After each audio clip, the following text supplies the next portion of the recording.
Hey YouTube, I've decided to do something different for now. I've been doing a lot of covers lately and I've decided to give those a rest for a bit. So I've decided to do my own album review section, and today's album is from 1991 and it's Soundgarden's Badmotorfinger.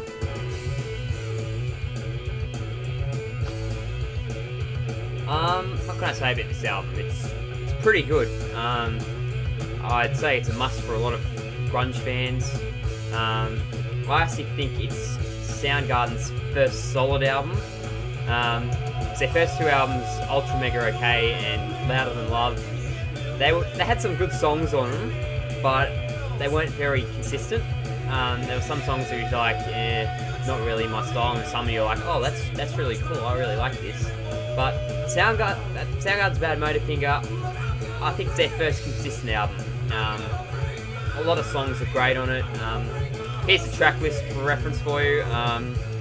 Rusty Cage, Outshine, Slaves and Bulldozers, Jesus Christ Pose, Face Pollution, Somewhere, Searching for My Good Eye Pose, Room 1,000 Years, Ride, Mind Riot, Drawing Flies, Holy Water, and New Damage. Rusty Cage is the track I've got on at the moment. It's a great way to start an album. Very killer guitars, killer guitar riffs, very rolling bass line, great drums. I think great songs. It's just a very consistent album. I really, really like it. Flow. I really like the flow. I think it's a very rolling rock / metal record. It's very, as I said, it's very consistent. It's probably Soundgarden's first consistent album. I think this is a very good album in terms of flow. Quality, I think it sings very loud, full of heavy riffs, very driving, very distorted. What I think I really noticed about the songs, very weird time signatures and very weird time signatures and very weird tunings. Like, I think for this song in particular, the low E string is tuned right the way down to a B. Gives it a very heavy, the tone's gone. Like, there's not much tone, but it gives it a very heavy feel. And it also uses this on the song Searching for My Good Eye Pose, which is another great song.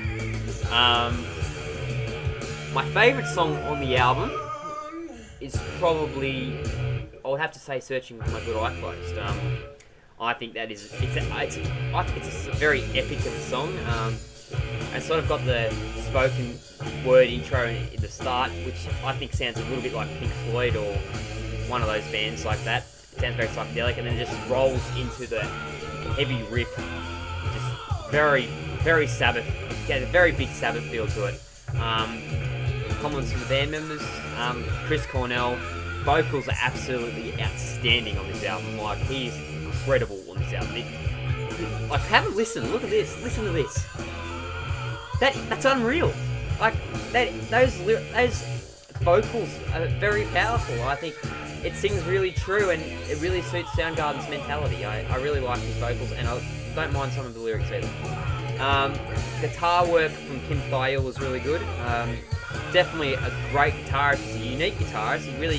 He has that really sort of mistuned, sort of off, you don't know what it's going to come. It's very different sort of guitar sound. It's very, as I said, it's out of tune, but it's in a good way. Like, it's very weird tunings that they use to great effect. Matt Cameron's drumming's really good. It would be hard for him to keep up with these time signatures, though I know they have said it as really accidental that they get these weird time signatures. But I think he does well. He's very good. He's a very good drummer. It shows on this album. It's a very good album. This is Outshine now. This is another song I really like. So Matt Cameron, he's a good drummer. I really like his stuff. But I think what really helps Soundgarden sound, maybe not in an obvious way, I think Ben Shepherd really helped it.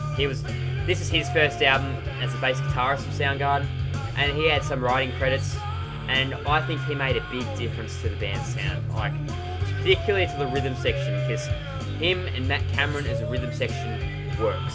It gels like putty. it's a very good rhythm section. It just really helps Soundgarden just take that step up. My opinion, this is probably... a lot of people say Super Unknown is Soundgarden's best album. I actually think Badmotorfinger is equal to Super Unknown. I like it just as much as I like Super Unknown. Reason I say that is because I think it shows off Soundgarden's true colours, like it shows off their true sound. Like they had the two very punk, sludge metal influences on their first two albums, Ultra Mega OK and Louder Than Love. And then they had their very psychedelic influences on Super Unknown and Down on the Upside. They started to get a bit weird and experiment with a lot of different styles. Well, not a lot of different styles, but they just started to really push the boundaries of their music. I reckon Badmotorfinger is a good medium between the two. It really shows off that metal/punk influence that they had in their earlier albums, but it also shows that the psychedelic influences they would later blend onto. So out of 10, I give it a solid 8.5, or maybe no, not even 8.5. I give it a 9. I really like this album. I think if you haven't heard it already, get it. You won't be disappointed. It's an excellent album. And that's it for me. Thank you very much.